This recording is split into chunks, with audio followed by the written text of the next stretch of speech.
안녕하세요. 사연에 빠지다의 DJ 민영입니다. 오늘 사연자님은 구독자 여러분들께 꼭 부탁드릴 게 있어 사연을 보냈다는데요. 과연 어떤 사연인지 들어보시겠습니다. 오늘도 두 가지 사연 준비되어 있는데요. 끝까지 들어주실 거죠? 그럼 오늘의 사연 바로 시작할게요. 안녕하세요. 저는 40대 여자입니다. 저는 서울에서 차로 대여섯 시간은 가야 하는 시골에서 3남매 중에 막내로 태어났습니다. 위로 오빠 하나, 언니 하나가 있어요. 당시에도 100년 가까이 된 시골집에서 할머니와 할아버지와 함께 살았습니다. 부모님은 평생 할머니, 할아버지와 함께 그 동네에서 농사만 지으신 분들이에요. 그러다 보니 언니와 오빠 둘 다 본인들도 당연히 시골에서 농사를 지으며 살아야 하는 줄 알았어요. 하지만 저는 달랐습니다. 저는 하루라도 빨리 어른이 돼서 이 집을 떠나 도시로 나가고 싶었거든요. 하지만 식구 중 누구도 도시에 나가본 사람이 없으니 저에게 도시로 나갈 수 있는 방법을 알려줄 사람이 아무도 없었습니다. 첫째인 언니는 실업 고등학교를 졸업하자마자 동네 공업사 격리로 들어갔어요. 그래서 오빠만이라도 대학에 가길 기대했는데 장남인 오빠마저 대학을 안 가겠다고 하니 제가 대학에 가겠다고 하면 할머니나 아버지가 가만히 계실 리가 없었죠. 오빠는 장남이면서 욕심도 없어? 오빠가 대학도 들어가고 좋은 회사도 떡하니 가야 우리 집이 좀 펴지. 공부해서 힘들게 대학 들어가고 취직해도 그냥 월급쟁인데 일찍이 아빠 옆에서 농사 배워서 집안에 보탬이 되는 게 훨씬 낫지. 세상 답답한 소리 하고 있네. 오빠는 평생 아버지 어머니 옆에 같이 살 거야? 장가라도 가려면 대학도 나오고 직장이라도 있어야 여자가 생기지. 이 촌구석에서 평생 농사만 지어봐라. 형이나 오빠한테 멀쩡한 여자가 시집 오겠다. 아이고 멀쩡히 잘 사는 오빠더러 네가 뭔데 이래라 저래라 야. 네 오빠가 뭐가 부족해서 장가를 못 가. 다 때 되면 결혼해서 이 집에서 다 같이 살면 되지. 그렇게 도시 나가고 출세하고 싶으면 너나 공부 열심히 해서 나가라. 제가 오빠에게 한마디만 하면 할머니는 어디선가 슈퍼맨처럼 나타나 오빠 편을 들었습니다. 할머니는 맨날 딸년이 공부해봐야 뭐하냐고 내가 고등학교 졸업하면 시집이나 가버리라고 하더니만 이제 와서 나더러 공부해서 출세하라고? 저거 할머니한테 말하는 것 좀 봐. 아침이나 빨리 처먹고 학교 나가. 쓸데없이 우리 집 귀한 장손 건드리지 말고. 어머니 그만하세요. 어른도 이 시골이 답답한데 애는 오죽하겠어요? 이수정, 너 쓸데없는 소리 그만하고 빨리 학교 나가. 어미가 딸년 그렇게 오냐오냐 키우니까 애가 싸가지 없는 게 위아래도 모르지. 아이고 속 터져서 원. 어릴 때부터 차별을 받으며 자라다 보니 저는 자연스레 독해졌습니다. 저는 언제나 찬밥 신세인 집구석에서 살아남기 위해 큰 목소리를 내고 멋대로 굴었습니다. 저는 고등학교 때부터 돈을 벌기 위해 학교가 끝나면 버스를 타고 30분이나 나가 햄버거집에서 아르바이트를 했어요. 고등학교를 졸업하자마자 어떤 방식으로든 바로 도시로 나가려고요. 그런 저를 가족들은 돌연변이 취급했습니다. 언제나 제 편이었던 아버지마저 다 큰 여자애가 혼자 도시에 나가서 어떻게 사냐고 말도 안 되는 소리 하지 말라고 하셨어요. 하지만 저는 제 뜻대로 했습니다. 고등학교 졸업하자마자 정말로 집을 나갔어요. 그리고 곧장 시내에 가서 작은 미용실에서 미용 기술을 배웠습니다. 사실 제가 여기저기 아르바이트를 하러 다니면서 제일 배우고 싶었던 건 미용 기술이었어요. 그런데 시내 미용실 사장님마다 고등학교 졸업은 하고 와야 일을 시켜준다고 해서 학교에 다니면서 열심히 돈을 번 거예요. 저 나름대로는 집을 나갈 준비를 한 거죠. 저는 졸업식을 하자마자 편지 한 통 달랑 써놓고 집을 나갔어요. 시내 미용실에 딸린 단칸방에 살면서 미용 기술을 배웠습니다. 당시에 친구들은 서울로 대학을 간 친구도 있었고 도시로 나가 큰 회사나 공장으로 취직한 애들도 많았어요. 그런데 저는 무조건 기술을 배우는 게 목표였습니다. 제 큰 꿈을 위해서요. 저는 미용 기술을 배워 언젠가 서울에 올라가 강남 한복판에 제 이름을 걸고 미용실을 내고 싶었어요. 저는 그 꿈만 생각하며 쉬지도 않고 일했습니다. 그런데 사람 일이라는 게 참 계획대로만 흘러가는 게 아니더군요. 어느 날 자고 일어났더니 미용실에 깡패들이 들이닥쳤어요. 멋대로 미용실 문을 따고 들어와 여기저기 깨부수며 난리를 치더군요. 그러더니 저희 가게 사장님을 찾았어요. 알고 보니 사장님이 사채를 쓰고 어디론가 도망을 가버린 거죠. 제 월급도 2달치나 밀린 상태였고요. 거기다가 남자친구 수술비가 급하다고 저에게 500만 원이나 빌려갔는데 그것도 다 거짓말이었어요. 저는 그제야 세상을 처음 알았습니다. 제가 그 미용실에서만 3년을 넘게 일했어요. 사장님과 언니 동생하며 정말 가족처럼 지냈습니다. 매일 밤 술에 취해 미용실 사정이 안 좋다, 남자친구가 아프다 하며 펑펑 우는 모습을 보고 저는 철석같이 믿었어요. 함께 열심히 해서 서울에 올라가 미용실을 내자고 약속까지 했는데 저를 버리고 날라버린 거죠. 졸지에 집도 직장도 잃게 된 저는 3년 만에 집에 돌아왔습니다. 마음 같아서는 절대 집에는 돌아가고 싶지 않았지만 정말 한 푼도 없는 신세라 어쩔 수가 없었어요. 오랜만에 돌아간 집은 많이 달라져 있었습니다. 제가 연락을 끊고 나가 있는 동안 할아버지는 돌아가셨고 할머니는 많이 쇠약해져 있으시더군요. 언니는 결혼해서 분가해서 나갔고 오빠는 여전히 부모님과 농사일을 하고 있었어요. 부모님은 별 말씀 없이 저를 받아주셨어요. 할머니는 여전히 저를 보자마자 욕을 퍼부었지만 예전처럼 기분 나쁘지 않았습니다. 할머니 눈동자에 눈물이 가득 고여 있었거든요. 저는 지난 3년 동안의 기억은 다 잊고 다시 잘 살아보자 싶었습니다. 돈을 날렸지만 그만큼 값비싼 인생 경험했다 치기로 했죠. 할머니는 지금 당장 좋은 짝을 찾아 결혼하라고 성하였지만 저는 결혼 생각이 없었어요. 오빠는 같이 농사를 짓자고 꼬셨지만 소용없었습니다. 저는 어떻게든 다시 제 꿈을 이룰 방법을 생각하고 있었습니다. 저는 동네 친구를 따라 지역 내 화장품 회사에서 방문 판매하는 일을 했어요. 워낙 시골 동네다 보니 동네에 화장품은커녕 스킨로션도 살 데가 없거든요. 저는 화장품을 팔러 여기저기 다녔습니다. 제가 예전에 알고 지내던 시내의 가게 사장님들이나 아르바이트를 했던 가게들도 다녔어요. 그러다 보니 들리는 말이 많았습니다. 저에게 사기치고 도망간 미용실 사장이 서울에 있다는 소리를 들었어요.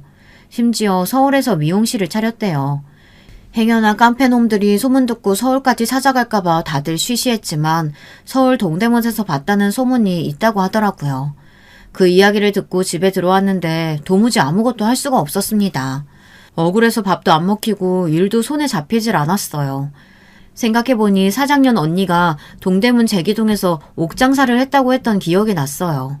그 언니라는 사람이 한번 미용실에 놀러왔었는데 그때 옷가게의 명함을 받았던 기억이 났습니다.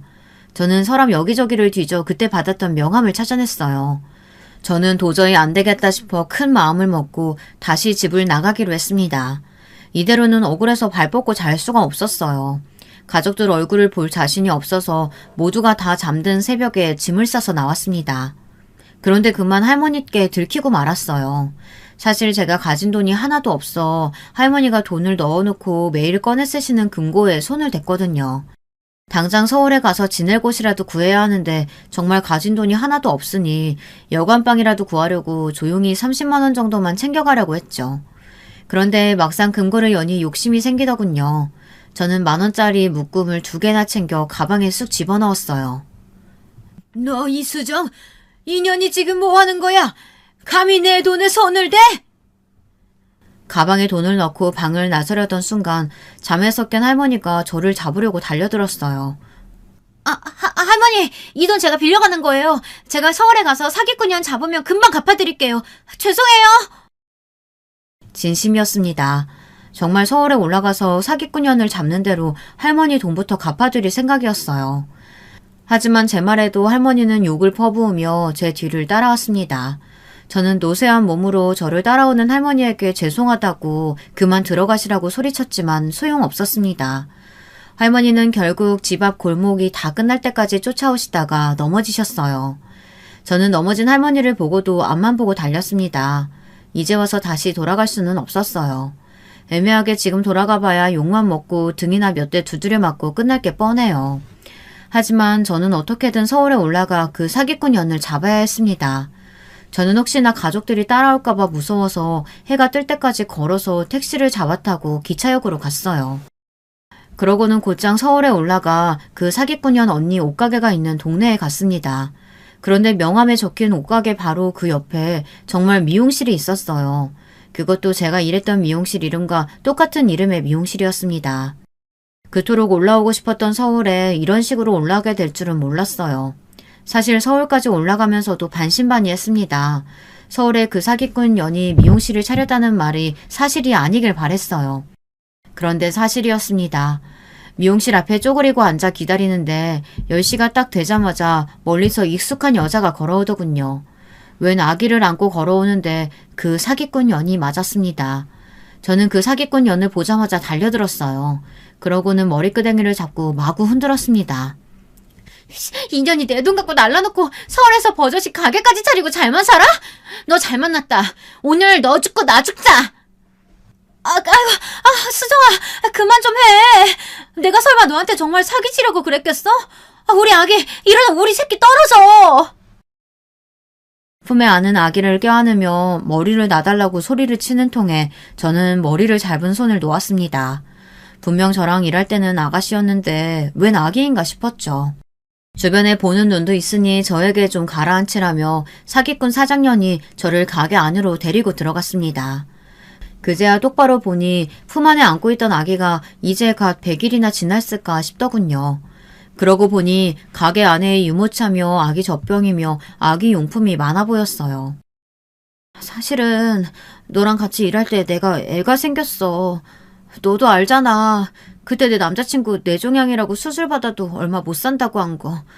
병원비는 매일 몇백씩 늘어나지 가게 월세는 못 내고 있지. 그 와중에 애까지 생겼으니 어떡해. 내 인생이야 어떻든 내 새끼는 살려야겠는걸. 사장 말이 남자친구 병원비를 내느라 사채를 썼답니다. 병원비를 안 내면 퇴원이 안 된다고 하니 어쩔 수 없었던 거죠. 미용실은 이미 월세가 몇 달째 밀린 상태였고 제 월급도 주지 못하는 상황이었으니 몰래 도망올 수밖에 없었던 거죠. 저는 순간 제 가방에 들어있는 할머니의 200만 원이 떠올랐습니다. 저도 저 살겠다고 할머니 돈을 훔쳐 도망온 거니까요. 내가 너한테 미안해서 안 그래도 연락하려고 했어. 그런데 염치가 없으니 도저히 용기가 안 나더라. 나 이 가게 다 대출로 구한 거야. 배운 게 도둑질이라고 할 줄 아는 일이 미용밖에 없잖아. 가게에 직원으로 들어가려고 해도 애가 있으니 그럴 수도 없고 혼자 애 키우면서 하려면 내 가게밖에 답이 없더라고. 애랑 둘이 먹고 살려면 어떡해. 이거라도 해야지. 서울에 올라오고 나서 사장도 고생이 많았답니다. 서울에 올라오고 난 뒤 얼마 되지 않아 사장 남자친구가 죽었대요. 장례 치를 비용도 없어서 화장만 하고 말았다네요. 지금까지 남편도 없이 혼자 애를 키우고 있었던 거죠. 사기꾼 사장년이라고 매일 욕을 하며 잠들었는데 막상 사는 꼴을 보니 할 말이 없었습니다. 미용실이라고 코딱지만한 공간에 애를 등에 업고 일하는 모습을 보니 안쓰럽기까지 했습니다. 가끔 손님이 좀 있으면 옆에 언니 가게에 애를 맡기고 일을 했나 보더라고요. 나 잡으러 서울에 올라온 걸 텐데 어떡하니? 내가 지금은 정말 돈이 하나도 없어. 내가 돈 생기는 대로 네 돈부터 먼저 갚을 테니까 걱정하지 말고 내려가. 정말 미안하다. 내가 언니 뭘 믿고 내려가. 이러다가 또 도망가면 어떡하라고. 나 다시는 그 시골에 안 내려갈 거니까 언니가 나 책임져. 언니가 분명히 그랬잖아. 나중에 서울에 같이 미용실 차리자고. 세상 일이라는 건 참 모르겠습니다. 언제나 저를 사랑으로 키워주신 부모님의 기대는 그렇게 쉽게 져버리고 할머니의 돈까지 훔쳐서 달아난 저는 제 등을 치고 도망간 사기꾼과 다시금 손을 잡고 함께 일을 했어요. 날린 돈은 받지는 못했지만 그래도 서울에서 사장 언니와 함께 지내며 일도 같이 하게 되니 잠자리와 직장은 해결됐어요. 상황이 넉넉하지는 않았지만 제가 그토록 꿈꾸던 도시 생활이 시작된 거죠. 저는 서울살이가 좋았습니다. 여기를 가도 북적이고 저리를 가도 시끄러운 게 저와 딱 맞았어요. 그런데 몇 년 동안 미용실 일을 하며 정신없이 살다 보니 어느새 제가 살고 있었던 고향을 까맣게 잊고 살았습니다. 사실 잊고 싶었어요. 고향을 생각하면 따뜻한 부모님도 있고 열심히 사는 형제 자매도 있었지만 다시는 돌아가고 싶지 않았거든요. 서울에서 보란듯 성공해서 화려하고 세련된 모습으로 돌아가 할머니께 훔친 200에 몇백은 더 합쳐서 돌려드리고 싶었어요. 그런데 부모님을 찾아뵈야 하는 일이 제게도 생겼습니다. 제게 결혼할 남자가 생겼어요. 남자는 미용실에 단골로 오던 손님이었는데 근처에서 작은 인쇄소에 다니고 있었어요. 남자는 저를 보고 한눈에 반했다며 고백을 했습니다. 몇 번 데이트를 하다가 남자의 고백을 받아주고 저는 1년 정도 연애를 했습니다. 자연스레 결혼 이야기가 나오니 남자도 우리 집에 인사를 가고 싶다고 하더라고요. 저희 친정이 서울에서 5시간 넘게 걸리는 시골이고 제가 몇 년째 왕래를 하고 있지 않는다고 말은 했었지만 남자는 그래도 인사는 가야 한다고 했어요. 결혼이라는 게 양가 허락을 받아야 할 수 있는 거 아니냐고요. 우리 부모님이 며느리를 다른 거 몰라도 무조건 화목한 가정에서 자란 여자여야 한다고 하셨어. 그래야 시부모님한테도 잘한다고. 그래서 자기 부모님이 지방에서 농사 지으신다고 하니까 좋아하시더라. 소박하고 인자하실 것 같다고. 서울 사람들은 이상한 게 시골에서 농사한다고 하면 다들 전원일기처럼 생각했어요. 어른들은 하루 종일 땡볕에서 일하고 자식들은 그런 부모님을 존경하며 돕는 장면을 상상했죠. 하지만 저는 그런 자식이 아니었습니다. 저 살겠다고 순진하고 착한 부모님 등을 치고 집을 나온 못난 딸내미였죠. 이런 사실을 남자친구와 예비 시부모님께 들키고 싶지 않았어요. 그래서 저는 먼저 남자네 집에 인사를 갔습니다. 인사를 가자마자 저는 이 남자다 확신이 들었어요. 남자친구네 집이 40평대 아파트였거든요. 저는 태어나서 아파트에 들어가 본 게 처음이었어요. 거실에 서서 밖을 내다보는데 기분이 이상했습니다. 저도 그동안 서울에서 몇 년을 살았지만 이런 집에 살아야 정말 서울에 사는 거라고 말할 수 있는 거구나 싶더라고요. 시부모님이 되실 분들은 완벽한 서울 분들이었어요. 두 분 다 서울에서 태어나 사신 분들이었죠. 부모님께서 다 지방에 계시면 서울에 올라오기가 쉽지 않으시겠네. 우리가 한번 내려가서 찾아뵙는 게 어떨까? 지방도 아주 먼 지방이라 내려가시기 힘드실 거예요. 제가 먼저 내려가서 말씀드리고 한번 서울에 모시고 올라올게요. 그때 다 같이 뵈면 좋을 것 같아요. 남자친구가 저보다 6살이 많았어요. 남자친구 나이가 있다 보니 예비 시부모님들은 결혼을 서두르셨습니다. 저희 부모님이 멀리 계시니 여행이다 생각하고 하루 시간 내서 바로 내려가 인사드리는 게 어떠냐고 하시며 서두르셨죠. 하지만 저는 그럴 수가 없었어요. 서울에 올라오고 나서 부모님과 형제들에게 연락이 계속해서 왔었지만 제가 받지 않았거든요. 심지어 제가 할머니 돈을 들고 도망가는 바람에 할머니가 화병이 나서 드러누웠다고까지 하는 메시지가 오빠에게 왔어요. 그런데도 저는 그 메시지에 답도 하지 않았습니다. 무슨 소리를 들어도 싸다고 생각했으니까요. 그런 주제에 이제와 결혼하겠다고 남자친구를 데리고 내려가는 꼴이 우스웠습니다. 부모님이야 대놓고 뭐라고 하지 않으시겠지만 오빠나 할머니는 저를 보자마자 욕을 퍼부을 게 뻔했어요. 그래도 남자친구와 결혼하고 싶은 마음에 저는 몇 년 만에 고향에 내려갔습니다. 내려가는 날에야 아버지께 연락을 드리고 내려갔어요. 내려가기 며칠 전부터 연락해야지 했었는데 도무지 뭐라고 말해야 좋을지 모르겠더라고요. 그래도 제가 결혼할 사람이 생겨서 내려간다고 하니 아버지는 좋아해 주셨습니다. 그런데 역시나 상황이 많이 달라져 있더군요. 할머니는 뼈암으로 투병 중이시라 병원에 입원해 계셨고 부모님도 몇 년 사이에 확 늙어 계셨어요. 그래도 부모님은 저와 남자친구를 보고 반가워하셨습니다. 우리 막내가 서울살이라서 그런가 인물이 더 훤해졌네. 그래도 잘 지내는 것 같아 다행이다. 먼 길 오느라 힘들었을 텐데 밥부터 먹자. 저는 며칠 동안 걱정한 게 무색할 정도로 오랜만에 부모님을 뵈니 너무 좋았어요. 그리고 할머니의 빈자리가 더 크게 느껴졌습니다. 저는 부모님과 식사하고 나서 할머니가 계신 병원에도 들렀어요. 할머니는 몰라보게 달라져 있었습니다. 얼굴도 몸도 반쪽이 돼서 저를 알아보지도 못하셨죠.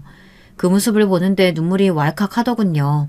제 기억 속의 할머니의 모습은 제게 욕을 하면서 따라 달려오던 건강한 모습이었는데 몇 년 새 이렇게 달라져 계시니 속상했습니다.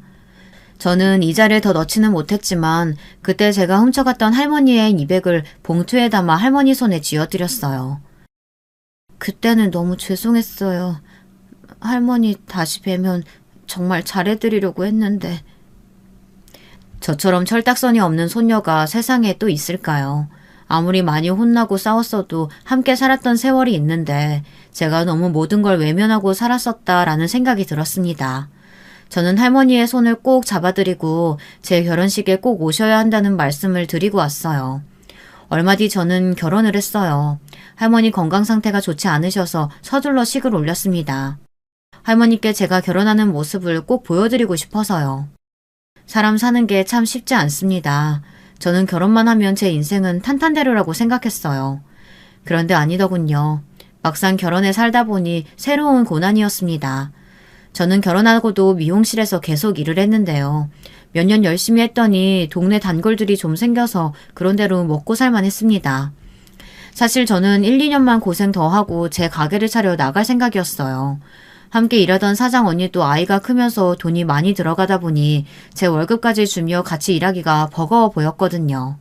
그래서 조금 모은 돈으로 제가 사는 동네에 작은 미용실을 내려고 준비 중이었습니다. 그런데 남편이 사고를 쳤어요. 다니던 직장을 갑자기 그만뒀습니다. 그러더니 한다는 소리가 뜬금없이 사업을 하겠다네요. 나도 참을 만큼 참았어. 쥐꼬리만한 월급 받으면서 10년 넘게 내 회사처럼 열심히 일했는데 고작 대우를 이따위로 해? 이게 나가란 소리지 뭔 소리겠어. 좋아. 나도 이제 나가서 내 사업 할 때 됐지. 남편이 10년 넘게 다닌 인쇄소 사장이 어느 날 갑자기 남편 상사로 자기의 아들을 데리고 나타났답니다. 남편보다 5살이나 어린 사람을요. 남편은 욱하는 마음에 사표를 던지고 회사를 나와버렸답니다. 아무리 화가 나도 그렇지 사장이랑 이야기도 안 해보고 곧바로 사표부터 내면 어떡해. 나한텐 당신처럼 든든한 와이프가 있는데 뭐가 걱정이야. 나 당분간 쉬면서 사업 구상 좀 할 테니까 당신이 고생 좀 해줘. 남편은 결혼하고 나서도 툭하면 미용실을 다니는 제가 든든하다고 했습니다. 기술이 있어서 절대 굶어 죽을 일은 없다고요. 그때는 당연히 농담인 줄 알았는데 정말로 저만 믿고 일을 그만둘 줄은 몰랐습니다. 당신 무슨 돈이 있다고 사업을 해. 생각해본 거 있어서 때려친 거야? 퇴직금도 있고 당신도 좀 모아둔 거 있을 거 아니야. 그 돈으로 목 좋은 자리에 인쇄소 시작하면 되지. 내가 모아둔 돈이라니. 그건 내가 미용실 얻을 돈이라고 했잖아. 이건 절대 못 주니까 꿈도 꾸지 마. 제가 서울에 올라와서 고생이란 고생은 다 하고 어렵게 모은 돈이었습니다. 제 꿈처럼 강남에 미용실을 차릴 정도는 안 되어도 동네에 10평 정도 되는 가게를 차릴 정도는 됐어요. 남편이 아무리 마음이 급해도 그 돈까지 욕심낼 줄은 몰랐습니다. 저는 남편이 무슨 말을 해도 그 돈을 내어줄 생각이 없었어요. 남편이야 지금까지 외동아들로 부모님의 원조를 받으며 편하게 살았지만 저는 아니었거든요. 저는 고등학교 졸업하고 지금까지 저 혼자 힘으로 여기까지 왔습니다. 남편 때문에 제 꿈을 포기할 수는 없었어요. 그런데 남편이 제가 돈을 주지 않는다고 단단히 삐졌더군요. 당신만 힘들게 산 거 아니야. 나도 10년 넘게 한 직장에 버티면서 힘들게 살았다고. 당신이 사는 이 집도 우리 부모님이 사준 집인데 그렇게 치사하게 굴어야겠어? 뭐? 치사? 말이 나왔으니 말인데 당신이 결혼할 때 나한테 뭐라고 그랬어? 자기 결혼하면 아버님이 아파트 주신다고 했다면서.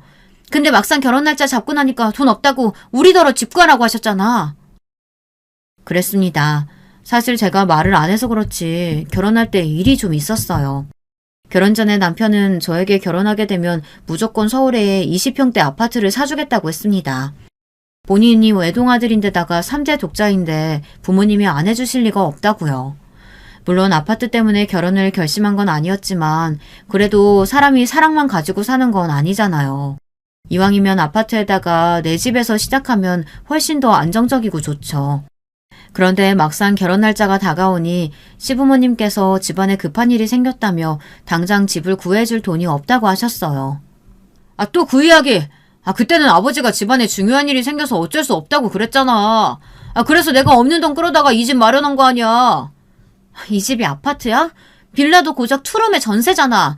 이까짓 거 해와가지고 이제 와서 생색내니까 하는 소리지. 저도 옛날 일 가지고 자꾸만 싫은 소리 하고 싶지 않았어요. 하지만 남편이 전셋집 구한 걸 가지고 생색내면 그렇게 듣기가 싫더라고요. 회사에서도 개무시당하고 와서 열받아 죽겠는데 마누라까지 사람을 무시해? 좋아. 당신 돈 필요 없으니까 그 잘난 미용실 차리세요. 어디 한번 얼마나 돈 많이 벌어오나 보자.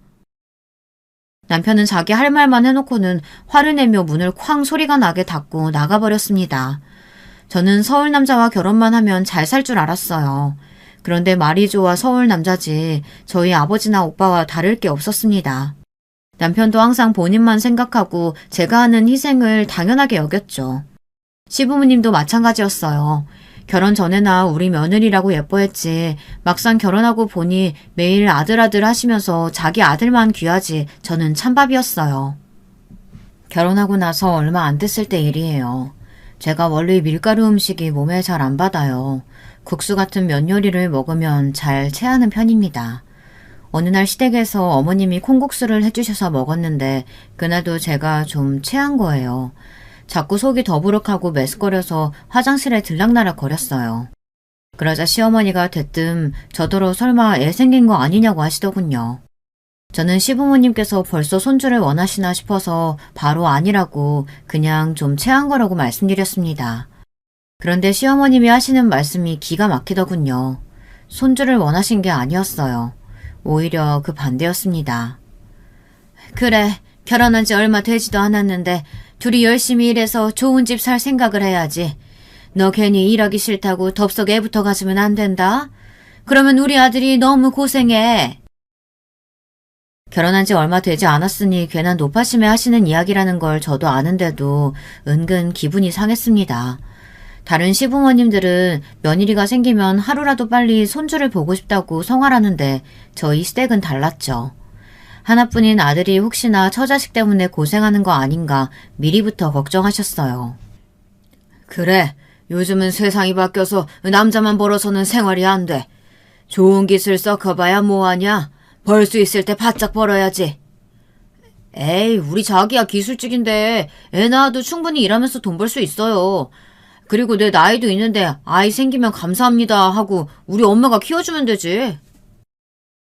시부모님 말씀에 제 표정이 좀 안 좋아 보였는지 남편이 애써 웃으며 농담으로 받아쳤습니다. 그런데 그때 시어머니께서 표정이 싹 변하시더니 정색을 하시더군요. 어머 아들, 그게 무슨 소리야? 엄마가 겉으로 보기엔 멀쩡해 보여도 벌써 70대 중반이야. 내 나이에 애를 어떻게 키우니? 그리고 엄마가 살아보니까 애는 무조건 엄마가 키워야 돼. 그래야 애도 건강하고 똑똑하더라. 저 아직 아이 낳을 생각 없으니까 괜한 걱정들 하지 마세요. 애 낳을 사람은 생각도 없는데 제 의견은 묻지도 않고 자기들끼리 떠드는 모습에 어쩐지 심기가 뒤틀렸습니다. 그래서 저는 아직 애 낳을 생각은 조금도 없다고 못을 박았어요. 물론 시부모님 말씀이 다 틀린 말은 아니에요. 저희 상황에 지금 당장 애까지 생기면 안 되죠. 아직 집도 없고 남편 월급이랑 제 월급 합쳐도 영 시원찮으니까요. 더군다나 저도 지난 몇 년 동안 바로 옆에서 혼자 애 키우는 사장 언니를 봐왔기 때문에 애 키우면서 일을 한다는 게 얼마나 힘든 일인지 누구보다 잘 알고 있습니다. 하지만 아무리 그래도 그렇지 대놓고 저더러 집에서 애 키울 생각하지 말고 열심히 돈이나 벌어오라고 하시니 기분이 상하긴 했습니다. 더군다나 애도 맡길 생각하지 말라고 하시면서요. 저는 그제야 결혼의 현실에 맞닥뜨렸습니다. 결혼이라는 게 그렇더군요. 내 일은 항상 내가 알아서 하는 거고 당연히 시부모님 남편 일까지 제가 하는 게 당연했습니다. 그래놓고 고마운 줄도 몰라요. 언제나 며느리가 하는 건 당연했죠. 서울에 살면 제 인생이 180도 달라질 줄 알았는데 그렇지 않았습니다. 현실은 똑같았어요. 남편은 회사를 그만두고 자기 인쇄소를 차리겠다고 여기저기 대출을 알아보러 다녔어요.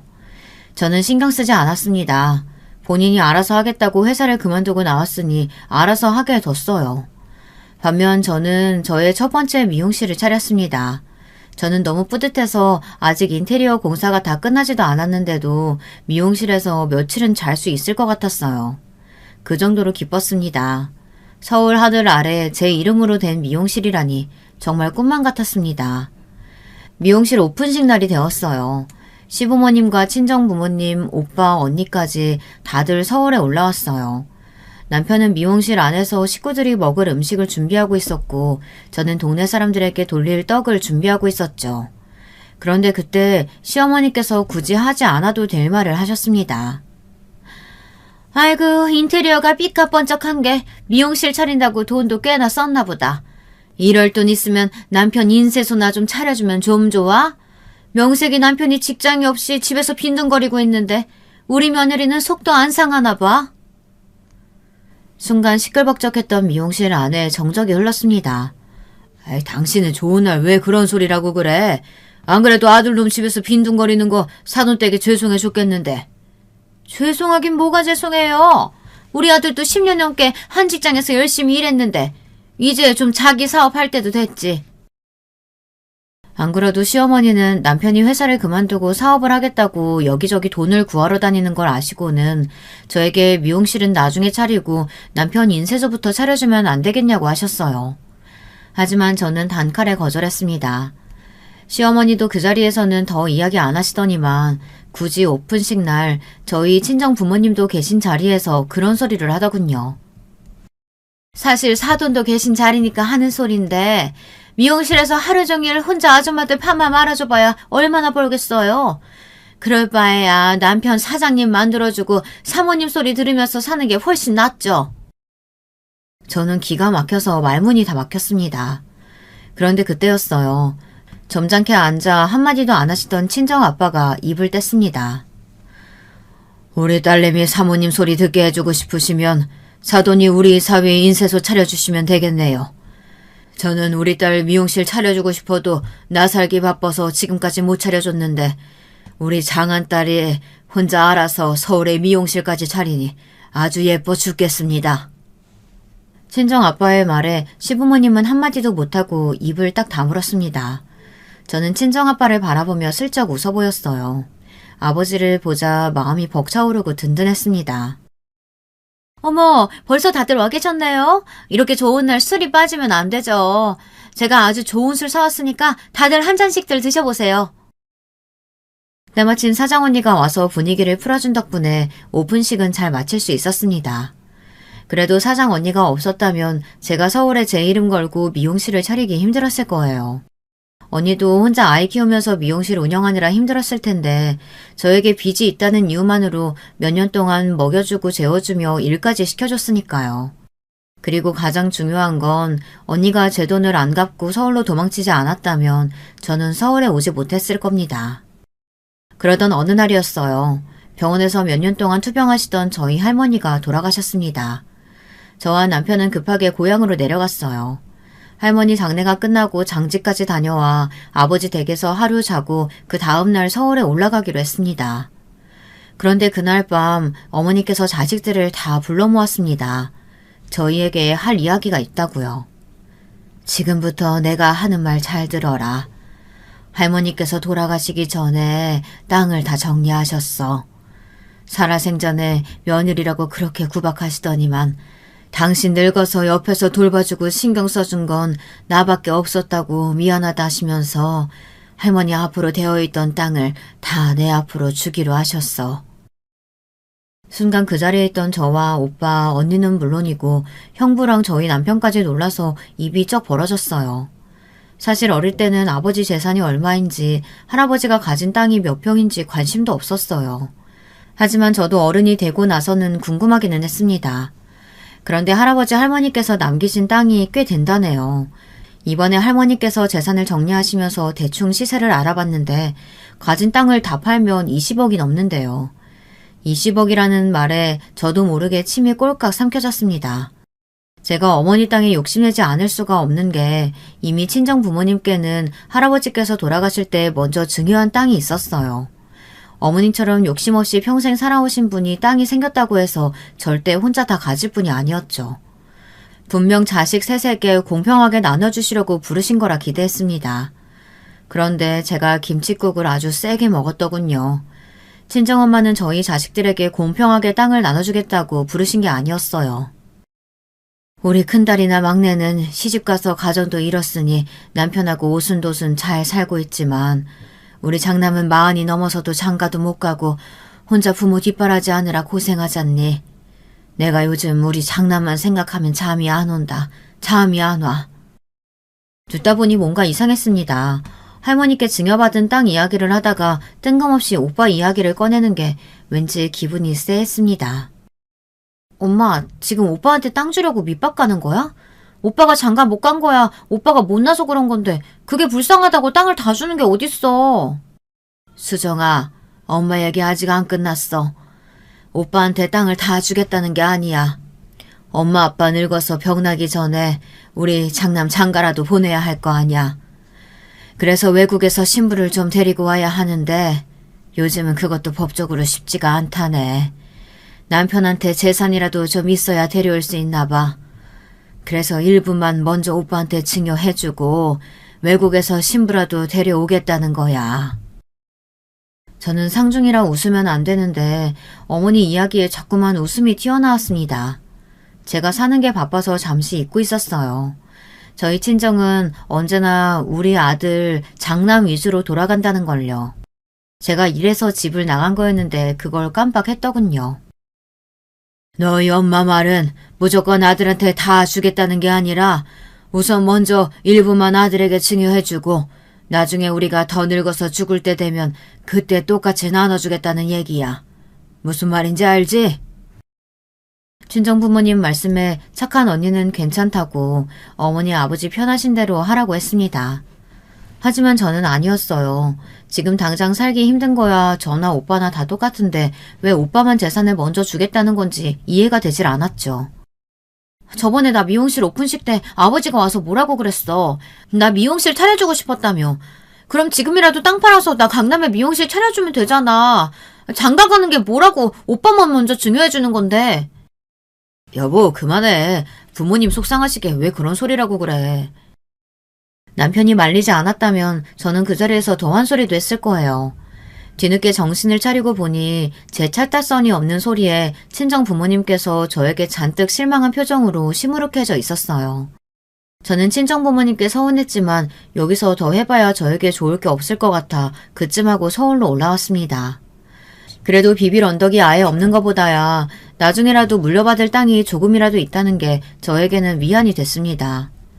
얼마 뒤 저희 부부에게 좋은 소식이 있었어요.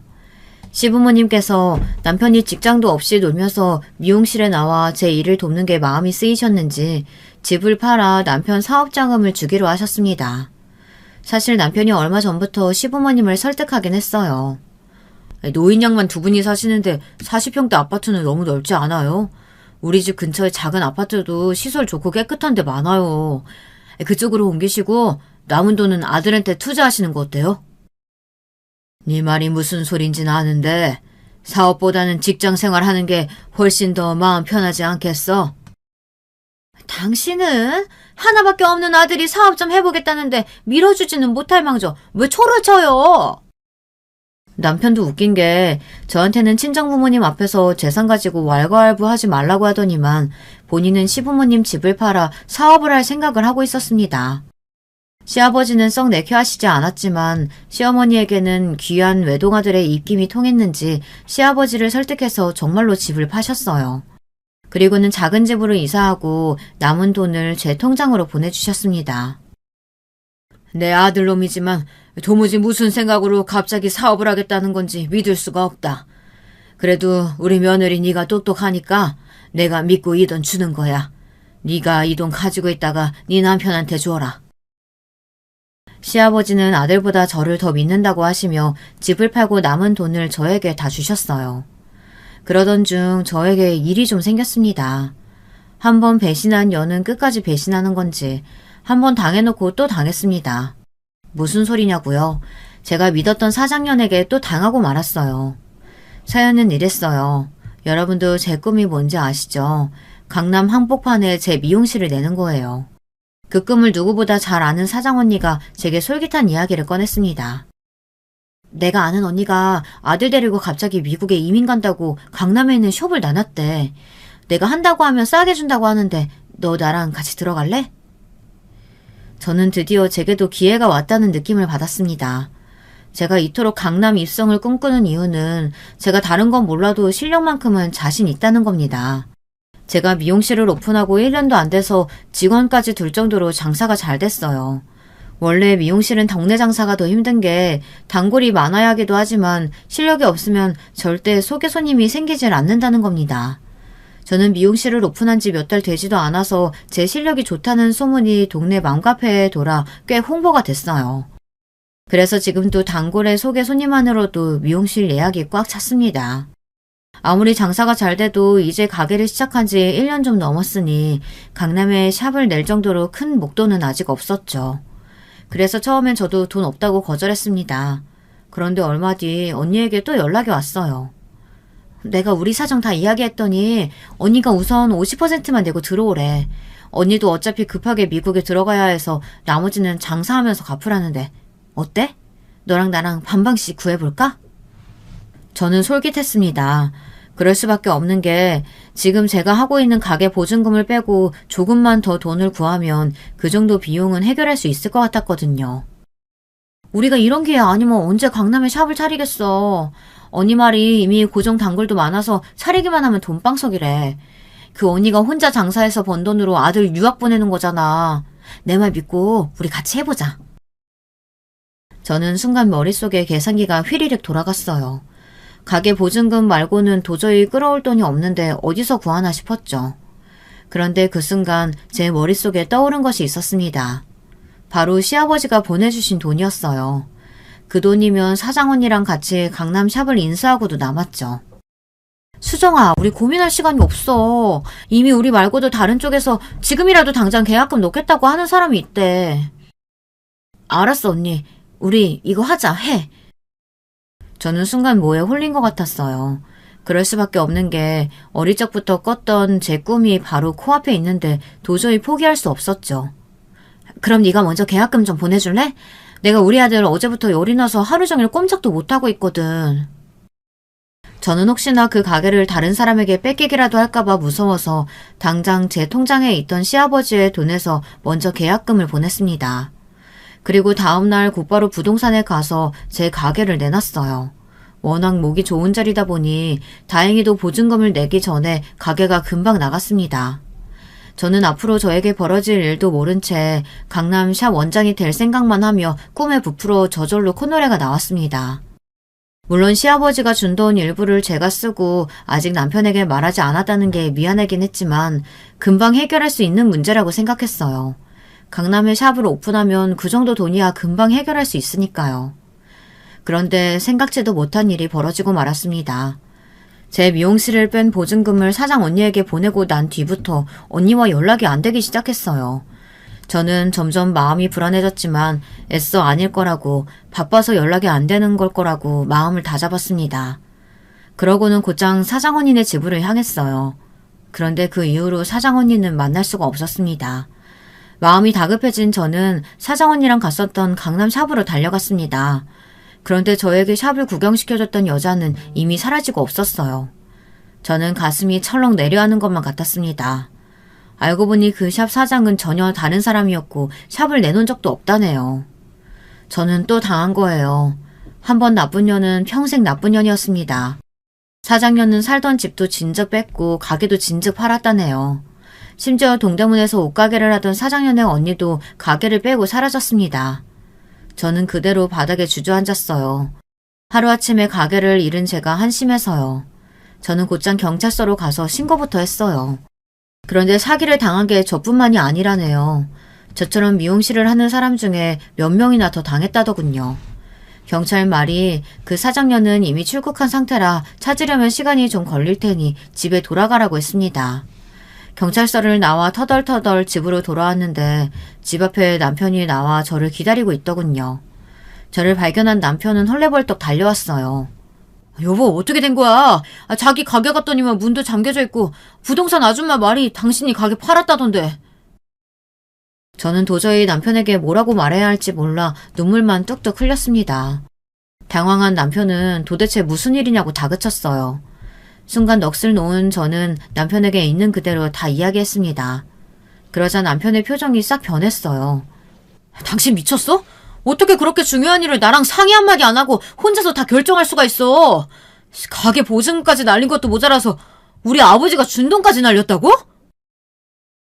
남편이 저에게 그렇게 화낸 건 처음이었어요. 그러더니 저처럼 무책임한 여자하고는 살 수 없다면서 지금 당장 이혼하겠다고 했어요. 저는 그대로 남편에게 쫓겨나다시피 집을 나왔습니다.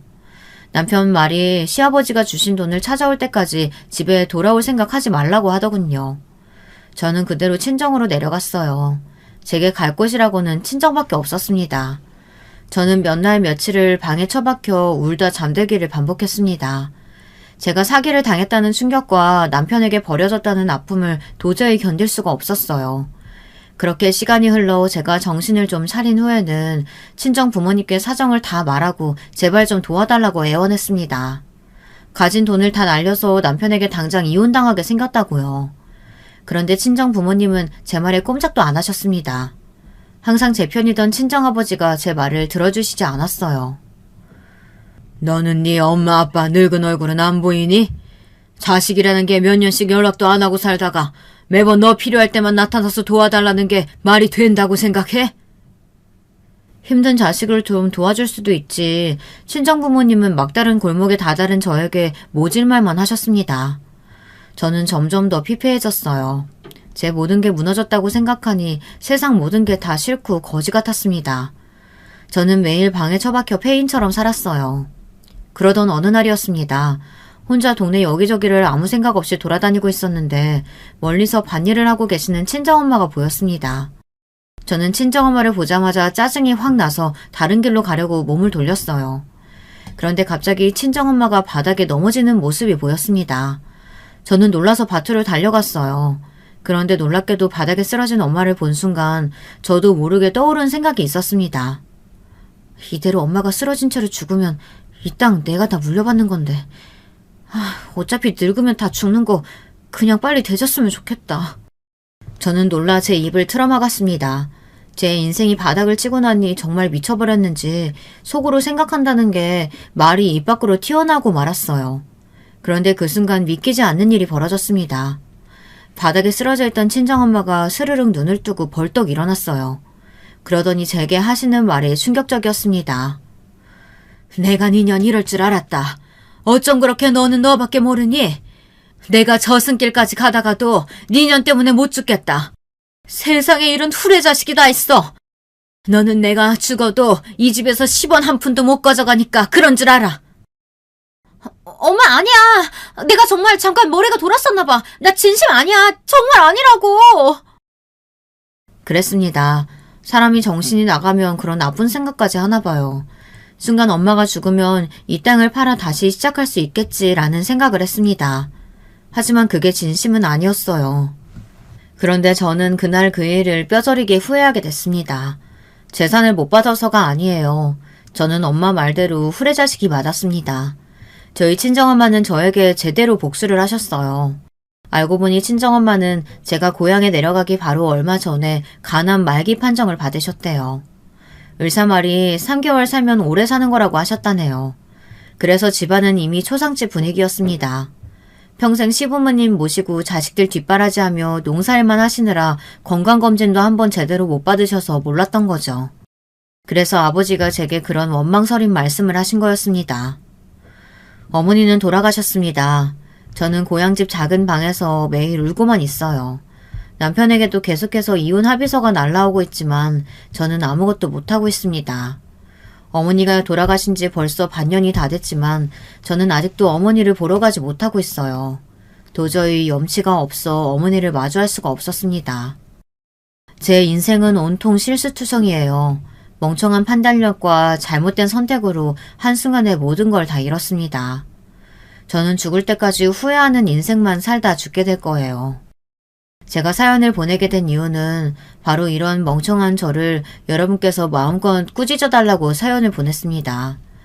이제는 제 잘못을 뼈저리게 뉘우치고 일어나서 엄마를 만나 제대로 사과드리고 남편과도 제대로 정리하고 싶습니다. 댓글로 저를 많이 혼내주세요. 지금까지 저의 답없는 인생 이야기 들어주셔서 감사합니다. 여러분에게는 항상 행복한 일만 가득하시길 바랄게요. 여러분, 두 번째 사연 시작하기 전에 좋아요, 구독 꼭 눌러주실 거죠? 그럼 두 번째 사연 바로 시작합니다. 안녕하세요. 저는 정말 극심한 스트레스로 인해서 할 수 있는 것은 다 해본 사람이에요. 이제 30대 초반이 된 사람인데 진짜 애 키우면서 왜 이렇게 살고 있나 싶을 정도로 너무 힘듭니다. 제 얘기 좀 같이 들어주셨으면 좋겠어요. 누군가 들어준다는 것만으로도 힘이 나고 눈물이 날 것 같은 요즘이거든요. 사실상 궁극적인 모든 이유는 저의 결혼이고 더 세세하게 짚어보자면 모든 원인은 시어머니에게 있어요. 진짜 누굴 붙잡고 하소연해야 할지 우리 친정엄마한테는 어디부터 어디까지 얘기해야 좋을지 모르겠네요. 전 정말 어머니랑 잘 지내보고 싶어서 많은 노력을 했던 사람이에요. 그런데 모든 게 너무너무 부질없네요. 어머니는 되게 소심하고 성격이 괴팍하고 그러면서도 공주병까지 있는 분이에요. 모든 사건의 발단은 제가 애를 낳고 난 뒤 어머니가 우리 집에 들어와서 산후조리를 하시면서가 아닐까 싶어요. 물론 이때 저희 엄마가 아주 극성으로 말렸어요. 이거 사 미쳤어? 아니 돈이 없냐 뭐가 없냐. 왜 할 일 없이 시어머니한테 그딴 조치를 받으려고 해. 엄마 나이대 사람들이야 어쩔 수 없이 한 집 애들 살고 하니까 받았다지만 네 세대 여자애가 뭐하러 그런 고생을 사서 하냐고. 안 해도 될 짓을 왜 해? 엄마 말을 듣고 약간 겁이 나면서도 사실 이때 모든 결정권이 저에게 없었어요. 하지만 이런 얘기를 굳이 다 하기에는 엄마가 화낼까봐 적당히 걸러서 말을 했었어요. 근데 어머니가 그러시더라고. 애기 태어나면 엄마가 그렇게 잠자기 힘들다나? 와서 애 재워주신다고 하고 어머니는 거실에서 생활하시겠대. 긴 것도 아니고 한 2주 정도니까 괜찮지 않을까 싶어. 그리고 나도 애기 낳아서 어떻게 해야 될지 하나도 모르고 겁난단 말이야. 병원에서 조금 가르쳐준다고 하고 유튜브로 영상도 봤지만 아직 좀 무서워. 어머니는 아들만 셋 키우신 분이니까 좀 배울 수 있을 것 같아. 이 말에는 일말의 불안함도 약간 섞여 있었고 그리고 한편으론 정말 말 그대로 안심하는 부분도 없지 않았어요. 그런데 막상 겪어보니까 제가 예상했던 편안한 부분들은 정말 깡그리 다 없어지고 걱정했던 부분들만 엄청 극대화되어 현실로 나타나 버린 거예요. 어머니는 아기 낳기 전에는 아주 저를 걱정하다 못해 안쓰러워 죽겠다는 투로 말씀을 하셨거든요. 아이고, 아기 낳으면 아기 엄마가 잠을 못 자. 얼마나 힘든데. 그러니까 누가 봐줘야지. 근데 요즘 뉴스들 좀 봐라. 산후조리원에서는 애들 바뀌는 사고도 있었다고 하지. 그리고 도우미랍시고 와서는 애한테 이상한 거 먹이고 나몰라라 하지. 그런 걸 어떻게 믿어? 뭐니 해도 가족들이 봐주는 거야. 그리고 새애기는 사돈이 와서 못 봐주시잖아. 시장일 하시니까 바쁘시지? 어머니 말 맞다나 우리 엄마는 큰 전통시장에서 과일 가게를 하고 계셔요. 매일같이 물건 대고 관리하고 아줌마들이랑 시시비비 걸리다 보니까 보통 고생하시는 게 아니거든요. 그런 것들도 감당하기 힘들다 보니 아무래도 제 산후조리를 해준다든지 하는 건 상상도 할 수 없는 상황이었어요. 어머니 말씀 들어보니 다 맞는 것 같기도 하고 누구도 저를 도와줄 수 없는 판국에 어머니가 해주신다고 하니까 그냥 수긍을 했던 거예요. 남편도 거듭 말하면서 자기 엄마 같은 사람 없다고 하고 말이죠. 물론 이 부분은 마음에 안 들었어요. 우리 엄마는 허리도 안 좋고 나이도 70대인데 저렇게 산후조리를 해준대. 우리 엄마 고생하는 거 절대 잊으면 안 돼. 돈이라도 얼마 드리자. 친구한테 물어보니까 걔네 집은 도우미분 집에 불렀을 때 몇백이나 드렸대. 우리도 못해도 어느 정도는 드려야 할 것 같아. 그렇게 생각하니 그럼 우리도 차라리 도우미를 쓰는 게 낫지 않겠나 싶었지만 그래봤자 얘기가 또 계속 거꾸로 돌아갈 것 같더라고요. 왜 도우미를 쓰면 안 되는지 어쩌고 하면서 다람쥐가 쳇바퀴 돌듯 귀찮은 방향으로 얘기가 갈 것 같았어요. 결국 어쩔 수 없이 저는 그냥 모든 것들을 받아들이게 된 거죠. 하지만 어머니는 제가 아기를 데리고 집에 왔을 때부터 정말 보통 아닌 반응을 하시는 거예요. 언제 우리 집에 미리 문을 열고 들어오신 건지 거실 한켠에는 어마어마하게 큰 트렁크까지 있었고 말이에요. 왔구나. 아이고, 애기 왔어. 아유, 조그매라. 어쩜 이렇게 작냐, 작어. 내가 오기 전에 집도 소독도 다 하고 할 거 다 해놨어. 새애기, 근데 너는 애기 준비한답시고 집에 정말 뭐 아무것도 안 해놨더라. 어쩜 그렇게 방에 아무것도 없이 그냥 다 허옇게 비워놨어. 아주 내가 그거 채우느라고 혼났어. 이 말을 듣고 불안감이 훅훅 밀려들어 오더라고요. 뭘 어떻게 채우셨다는 건지, 그리고 왜 연락도 없이 집에 미리 들어와 계셨던 건지 머릿속에 아주 하얘지는 느낌이 들었어요. 아니나 다를까 제가 비워두었던 아기 방은 어머니의 손길이 닿은 것이 아주 역력하게 느껴지더라고요. 제 딴에는 아기 방의 앞으로 짐들이 아주 많다고 들었기 때문에 작은 수납장과 아기 침대만 놓고 그 외의 공간은 깨끗이 닦아두었단 말이죠. 수납장 안으로는 기저귀들과 여분의 내복들, 체온계와 필요한 것들을 전부 넣어두었고요. 어머니가 신경을 써주셨다는 말씀 자체는 감사했지만 그 방에는 알록달록하게 어머니가 사서 갖다 두신 것들로 꽉 차 있었어요.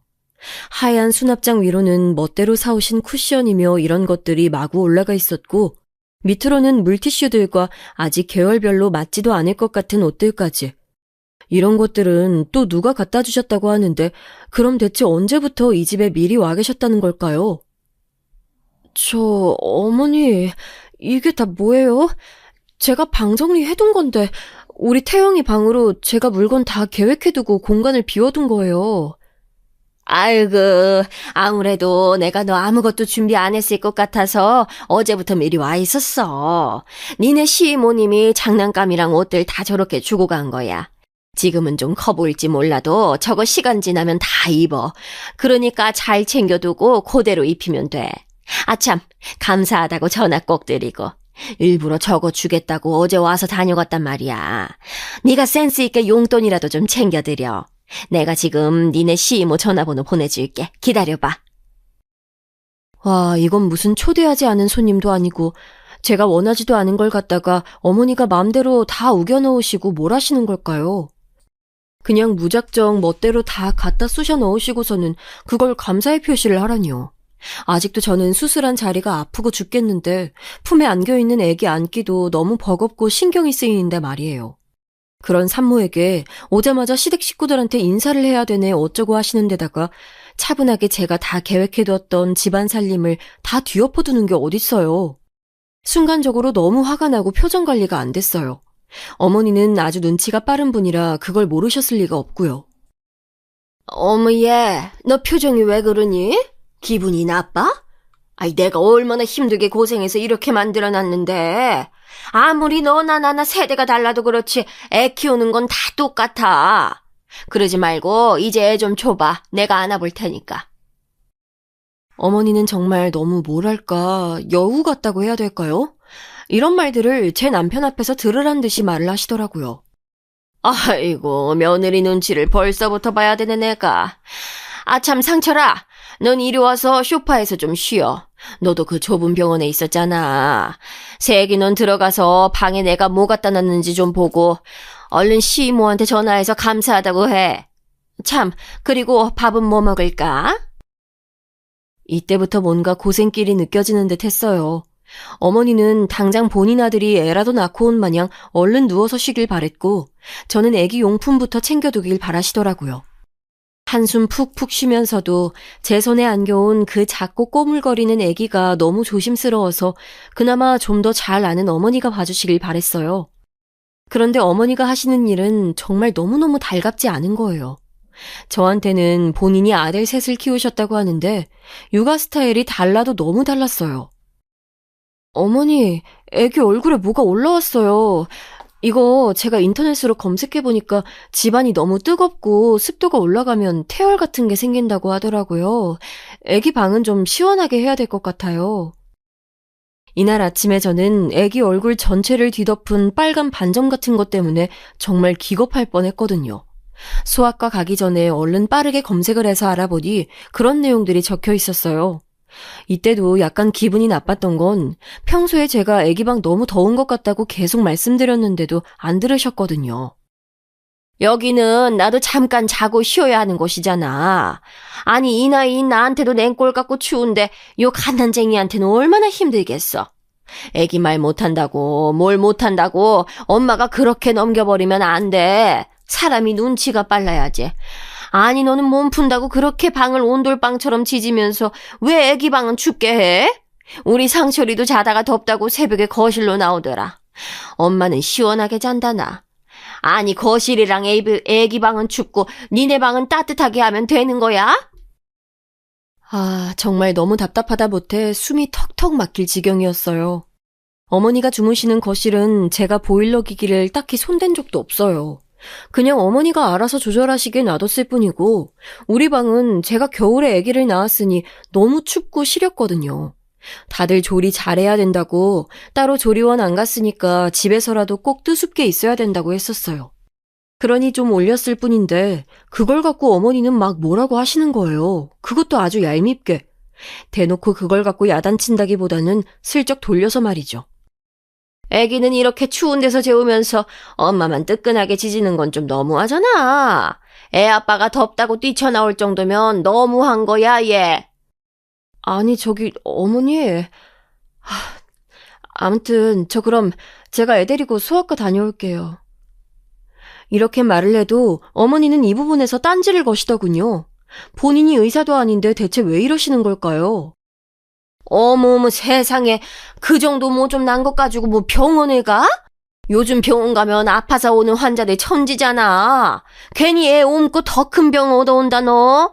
애 엄마가 돼서 그런 병균들에게 애를 지킬 생각을 해야지. 끌고 가면 어떡해? 그 정도야 약 바르고 하면 좀 낫는 거야 너.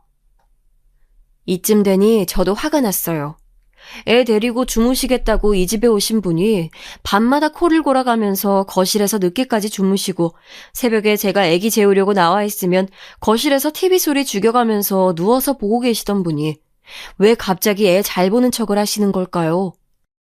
이때가 한 일주일 됐을 무렵인데 그쯤 되니 저는 대체 어머니가 왜 우리 집에 와 계신지 이해가 되지 않았어요. 물론 낮에는 충실하게 애를 봐주시긴 했어요. 근데 정말 지독한 참견을 하셨고 밤중에는 본인이 애 데리고 주무신다 해놓고 약속을 지키지 않으셨어요. 아우. 내가 낮에 내내 태영이 저 녀석 안고 있어서 그랬는지 진짜 이러다가 허리 부서질 것 같아. 이러다가 병원비가 더 나온다니까. 아유, 오늘은 새애기 네가 좀 데리고 자라. 이렇게 말씀하신 게 며칠씩 연달아 되면서 아예 3, 4일째 넘어가니까 저한테 묻지도 않고 먼저 거실에 이부자리를 깔고 불을 꺼버리시는 거예요.